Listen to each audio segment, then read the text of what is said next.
sebentar lagi merupakan momen Idul Adha dan kita dianjurkan untuk berkurban.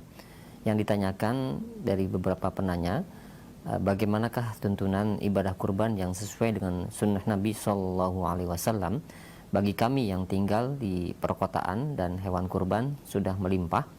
Apakah boleh kami berkurban di pelosok daerah yang jarang ada kurban? Allahul musta'an.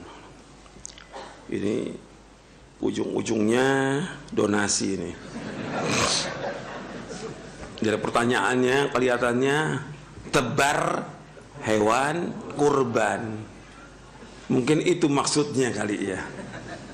Alhamdulillah wassalatu wassalamu rasulullah. Berkaitan dengan kurban sebenarnya nanti akan dibahas nanti menjelang Idul Adha, tapi karena ada pertanyaan sebenarnya tentang berkurban ini syariat.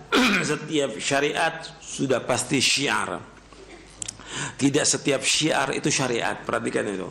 Kalau syariat itu syiar. Nah, itu. Dan Allah menyebutkan wa may yu'azzim sya'irallah fa innaha min taqwal qulub. Dalam surah Al-Hajj, barang siapa yang mengagungkan syiar-syiar agama Allah, maka dia termasuk orang yang bertakwa. Arti syiar dari agama Allah yang menunaikan ibadah haji. Syiar dari agama Allah menunaikan ibadah haji, ibadah umrah, kemudian juga pemotongan hadyu dan juga pemotongan hewan kurban. Ini termasuk dari syiar agama Allah karena itu syariat. Dan tentang masalah berkurban, kewajibannya disebutkan oleh para ulama bagi yang mampu. Ada hadis yang derajatnya hasan li ghairihi, man wajada sa'atan falam yudhi fala yaqrabanna musallana. Barang siapa yang punya kemampuan tapi dia tidak berkorban, janganlah dia mendekati musola kami, artinya lapangan tempat kami sholat Idul Adha.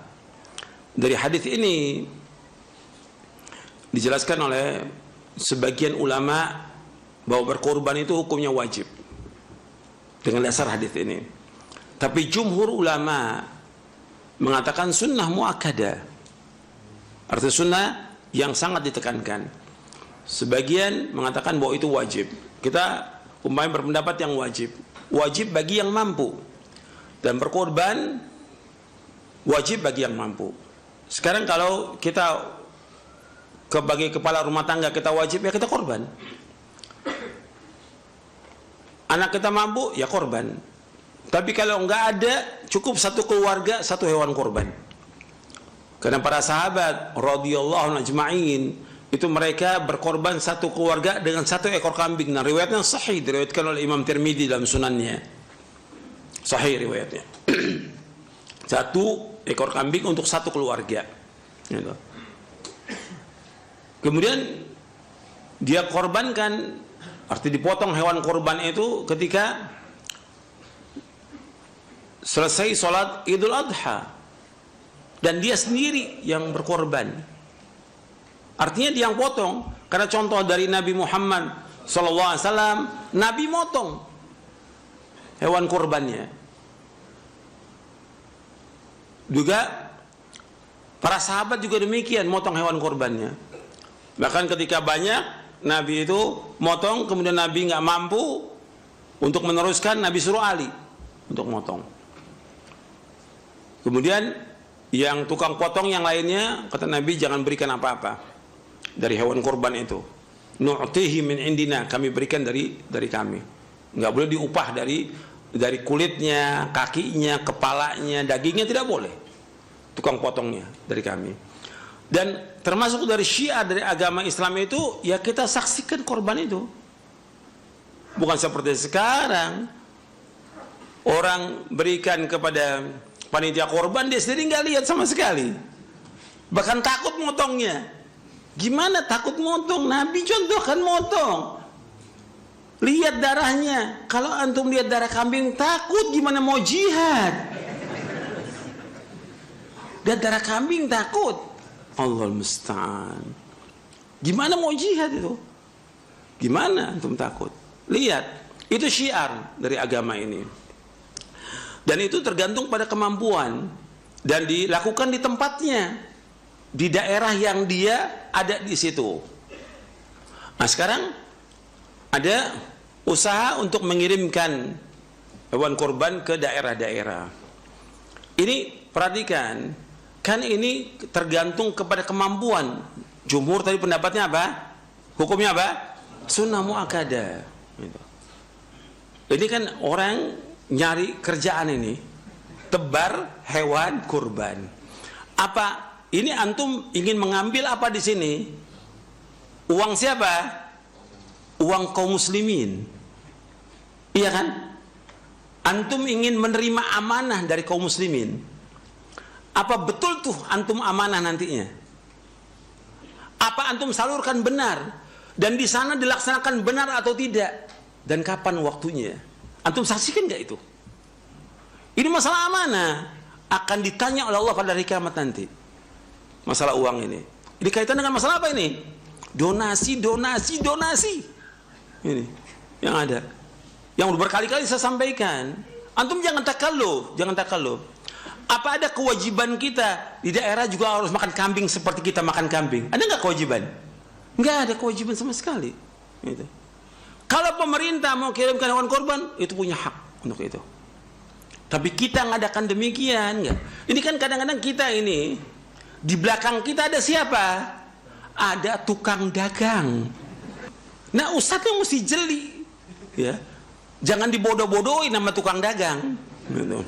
Ustadznya dibodoh-bodohin.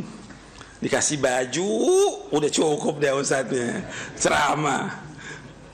Suruh dagang. Jangan. Ini jangan, di belakang kita jangan ada tukang dagang. Ayo, tebar hewan kurban. Kenapa? Di belakang tukang dagang. Dagang kambing, dagang sapi, dagang segala. Nggak boleh kita seperti itu. Kita dagang-dagang aja. Orang beli untuk korban dia di tempat itu. Adapun daerah, kalau daerah itu ada yang mampu korban-korban, nggak ada yang mampu, nggak ada masalah. Nggak ada kewajiban kita untuk mengirimkan hewan kurban ke sana. Perhatikan.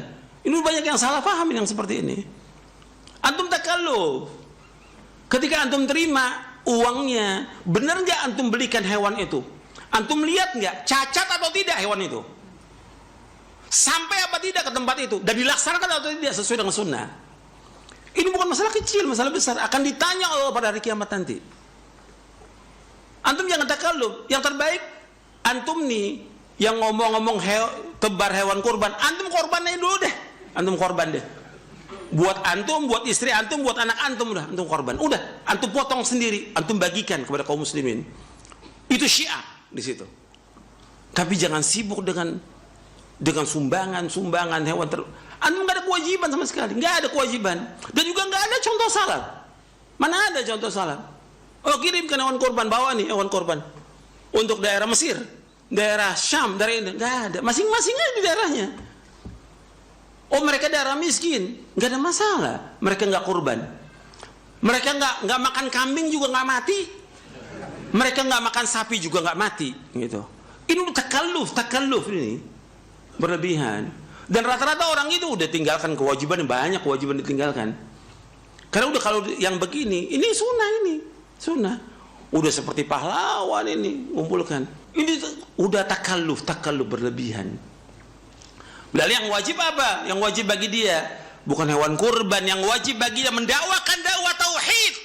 Itu yang wajib bagi dia. Mendakwakan dakwah sunnah, mengajarkan mereka tentang bagaimana beribadah kepada Allah. Mengajarkan mereka bagaimana mereka wudu yang benar, sholat yang benar, itu diajarkan. Bukan hewan kurban yang disampaikan oleh mereka. Bagaimana mereka beribadah kepada Allah, itu yang paling penting. Sekarang udah semuanya seperti itu. Ini banyak yang gak beres sudah. Kita perbaiki semuanya. Kembali kepada Allah dengan hati yang ikhlas, dengan hati yang jujur. Coba deh kita yang korban deh. Kita ini sebagai orang yang betul-betul ngerti tentang Quran Sunnah, kita ngamalkan dulu deh untuk diri kita, untuk istri kita, anak kita. Jangan disibukkan dengan sumbangan, donasi. Jangan. Tebar kurban memberatkan antum. Antum gak ada kewajiban, tidak ada kewajiban. Kalau pemerintah kemudian mau ngirim ke daerah, itu punya hak dia. bukan kita. Kita udah sibuk dengan diri kita dengan yang seperti itu. Kewajiban itu rata-rata kalau jadi panitia yang demikian, ngaji nggak? Udah nggak ngaji lagi, udah khatam. Panitia, korban sibuk udah kesana kemari, keluar kota segala macam. Istri nggak diurus, anaknya nggak diurus. Ini nyata, wakil yang ada. Dan kita nggak tahu juga uang yang masuk tuh berapa, dibelikan atau tidak, disampaikan atau tidak, itu kita nggak tahu. Jadi udah antum jangan takalluf. Seandainya ada mau nyumbang, antum ahsan beli kambing sendiri, antum potong sendiri, itu aja. Itu kewajiban kita, nyuruh mereka. Jangan antum kemudian terima uang orang. Apa antum nggak ditanya? 1000 perak akan ditanya di hari kiamat nanti uang itu. Ini hati-hati, ini banyak yang nggak beres. Jadi coba kita perbaiki lagi. Bukan nggak boleh korban, jangan salah paham. Korban dianjurkan syiar agama Allah. Tapi untuk siapa? Untuk antum korban. Jadi kita lihat deh, mendingan kita aja yang korban deh. Untuk keluarga kita anjurin masyarakat untuk korban, untuk mereka korban. Masing-masing korban. Kemudian mereka bagikan deh. Jadi jangan takalluf. Kita aja untuk ngurusin di kampung aja nggak beres, apalagi ngurusin untuk orang lain. Keluarga yang nggak beres, ngurusin orang lain. Jadi kewajiban itu, kalau seandainya pun wajib ingin membagi daerah, itu kewajibannya siapa? Ulil amri, bukan antum. Nggak udah satu nih, latah yang lain. Kan nggak mau kalah, nih tebar korban, kasih rekening. Yang lain nggak, anda juga mau nih, gitu. Terus kemana uang umat itu antum akan ditanya di hari kiamat? Harta itu bukan masalah kecil, masalah besar. Ya saya pikir cukup sampai di sini. Mudah-mudahan yang saya sampaikan bermanfaat. Wassalamualaikum Muhammadin sallallahu alaihi wasallam, subhanallahi bihamdik, asyhadu an la ilaha illa anta astaghfiruka wa atubu ilaik. Assalamualaikum warahmatullahi wabarakatuh.